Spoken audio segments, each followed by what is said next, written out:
Jumpa lagi dalam CFA level 1 pembahasan end of chapter untuk reading 33 yaitu mengenai cost of capital.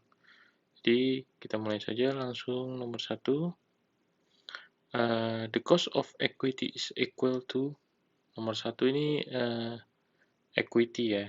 Jadi kalau cost of capital itu dia kan WACC ya. Jadi dia ada unsur debt, ada unsur equity, ada juga unsur saham preference. Oke, dalam hal ini equity, maka ini jawabannya adalah B, yaitu return yang dibutuhkan oleh stockholder. Oke, lanjut. Sorry, kita besarin dulu. Oke, dari pernyataan-pernyataan di bawah ini, yang manakah yang benar? Jadi di sini kita lihat bahwa yang pertama ini adalah dia mengatakan bahwa tax rate to use in the adjustment of the before tax cost of debt untuk menentukan after tax cost of debt is average tax rate because interest is deductible against company entire taxable income. Nomor B, for a given company, the after tax cost debt is generally less than both of the cost preferred equity and cost of common equity. Ini jelas sekali. Jawaban ini adalah benar. Oke, kita next. Sekarang nomor 3. Di sini menggunakan dividend discount model DDM. Ya. Dia menanyakan what is the cost of equity? Nomor 3 ya. Cost of equity. Jadi yang pertama di sini juga diberikan bahwa dividen, payout ratio, ROE, dan stock price. Jadi yang pertama Anda harus tahu bahwa ada rumus growth RR dikalikan ROE. RR ini adalah singkatan daripada retention rate. Jadi adalah keuntungan yang tidak dibagikan dalam bentuk dividen, jadi ditahan. Itu dari kata retention. Atau rumusnya bisa ditulis 1 dikurang DPR dikalikan ROE. Ya kan? Karena RR tambah DPR itu pasti 1. DPR itu apa? DPR itu adalah dividen payout ratio.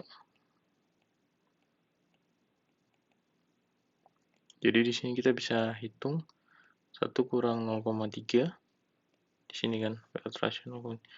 ROE-nya diketahui adalah 15%. 15%. Kita akan pergi ke kalkulator. Sebentar, ini belum di-save dulu. Oke. 1 kurang 0,3 dikalikan 15%. 11% ya jadi ya. Jadi Q-nya itu 11%. Sebentar, saya ulangi lagi. 1 dikurang 0,3 dikalikan 0,15.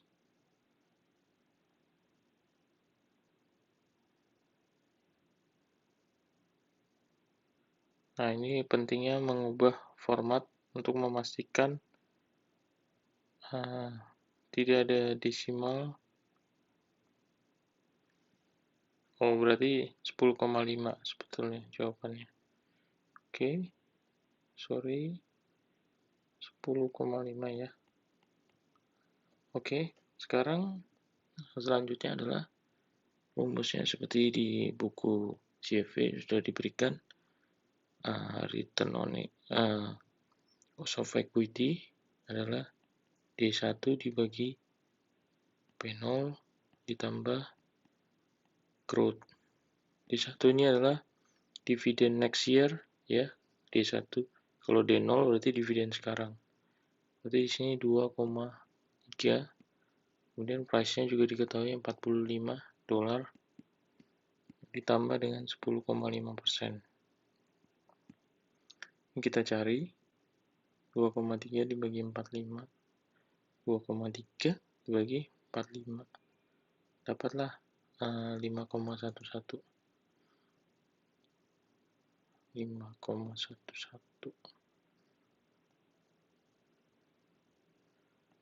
5,11 tambah 10,5 ya.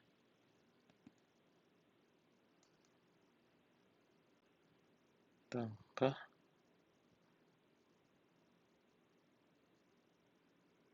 dapat 15,61. Apakah ada jawabannya? Jawabannya ada, yaitu yang C. Kita bisa lanjut ke nomor berikutnya. Kita perbesar. Oke, ini menggunakan YTM ya. Yield to Maturity Approach. Jadi di sini kita akan mengerjakan after tax cost of debt dengan menggunakan YTM.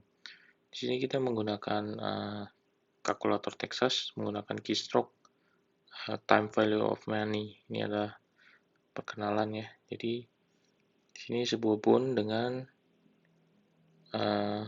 face value, artinya future value-nya 1000, ya kan? Tapi jangan lupa dia adalah semi-annual ya. Jadi kalau semi-annual itu berarti dia bilang 5 year, berarti dibayarkannya 1 tahun, berarti 2 kali tiap 6 bulan. Berarti N itu adalah 5 kali 2. Kalau semi-annual kalikan 2 ya. Kalau annual ya cukup 5 aja. Oke, bagaimana dengan PMT? Payment-nya di sini 8%, tapi 8% harus dibagi 2 karena kan dia semi-annual dikalikan dengan 1000. Kalau ini dihitung dapat 40 ya. PMT sudah. Kemudian sekarang PV di sini diberikan 900 ya. Oke, berdasarkan ini kita akan meng-solve untuk I. Jangan lupa PV biasa diinput menggunakan minus. Oke, kita pergi ke kalkulator ya. Di sini saya punya kalkulator. Saya harus bersihkan dulu. Second clear work. Future value-nya saya harus input 1000. Kemudian N-nya saya harus input 10. 1000. Kemudian saya harus menginput 10 ke N. Kemudian PMT-nya saya input 40 ya. PMT-nya 40. Kemudian saya akan menginput PV-nya 900. PV. Oke, sudah semua. Sekarang compute IY. Dapat hasilnya 5,3149. Nah, ini kan ini kan semi-annual. Kalau kita ini kan 6 month yield. Jadi kalau kita mencari yield to maturity harus di-annualize, harus dikalikan karena semi-annual kalikan 2. Dapat 10,62. Inilah yang kita pakai.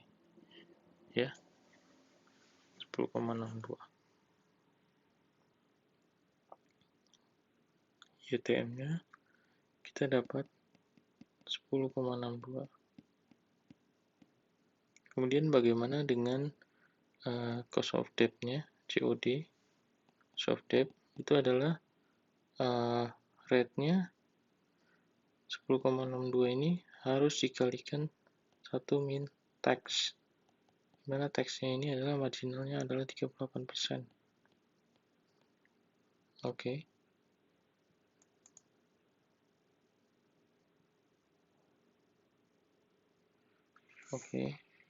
ini yang tadi 10,6299 ya. Jadi ini saya akan pakai fungsi menyimpan.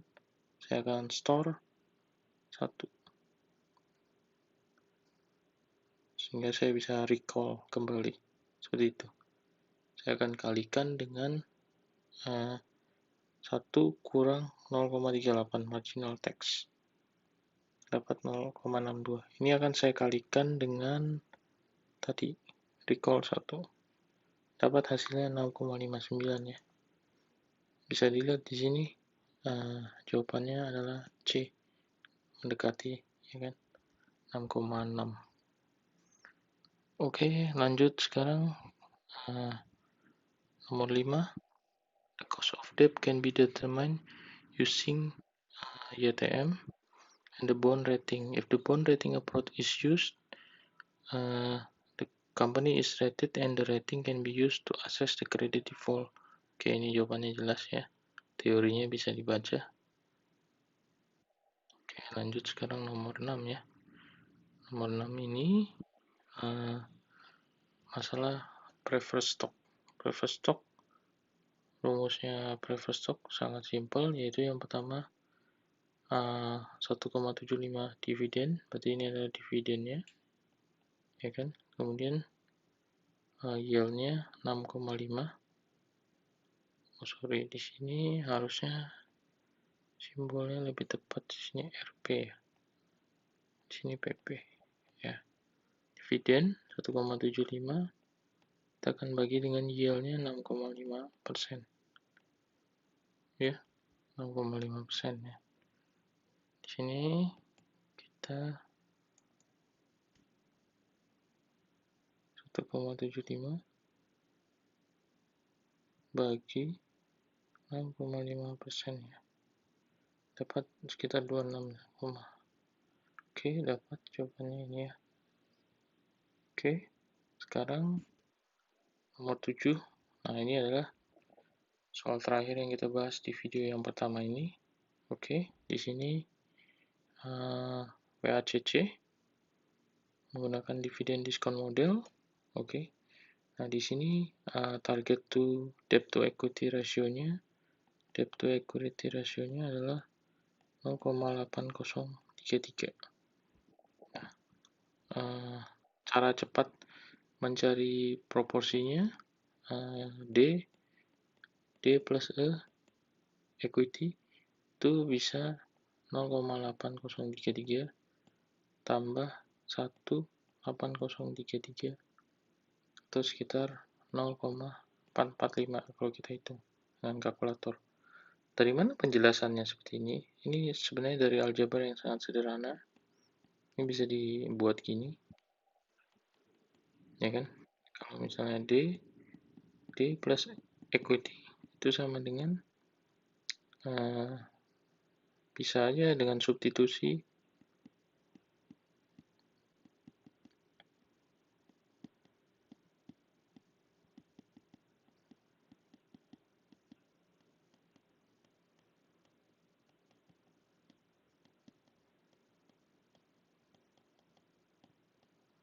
Anda akan mendapat bentuk yang sama dengan yang tadi.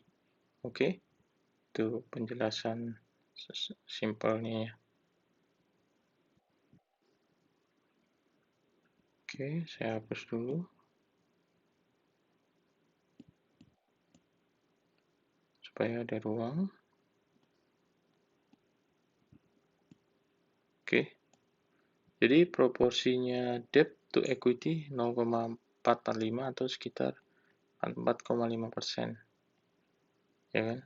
Bagaimana dengan equity ini? Nah, Anda harus tahu bahwa kalau tidak ada preference, berarti antara debt sama equity itu kalau dijumlahkan keseluruhannya 1. Sehingga ini bisa atau 100%. Bisa saja menggunakan 100% dikurang 44,5. 100 kurang 44,5. Hasilnya 55,5.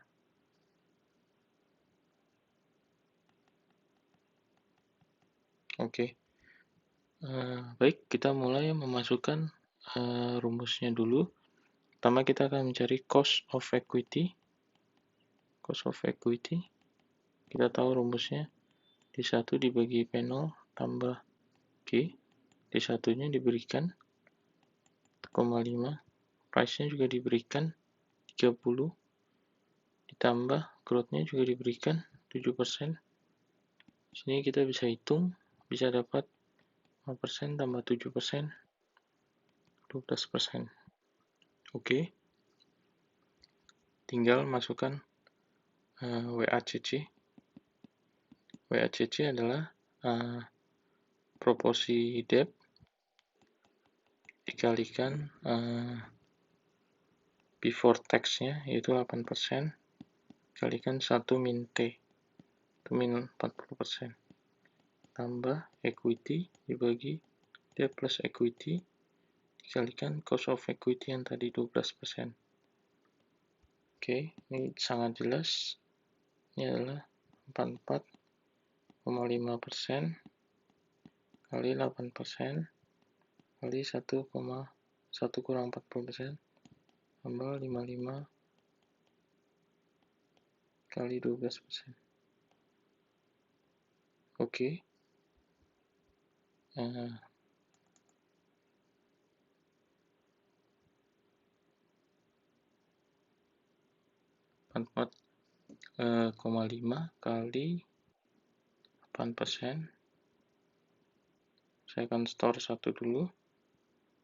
Kemudian dikurangi itu ya. 1 kurang 0,4. Saya akan kalikan dikol 1. Ini adalah cost of debt-nya. Saya akan store 1. Sekarang cost of equity-nya kita tahu tadi adalah 55,5 kali, ini adalah yang cost of equity. Saya tambahkan dengan yang perhitungan cost of debt sebelumnya. Saya dapat sekitar 8,8%. Kita lihat apakah ada hasilnya. 8,8 berarti hampir mendekati 7, harusnya jawabannya B. Ya, 9. Oke, cukup untuk video pertama dari bab reading 33 mengenai cost of capital ini. Berjumpa lagi nanti dalam video berikutnya ya. Terima kasih.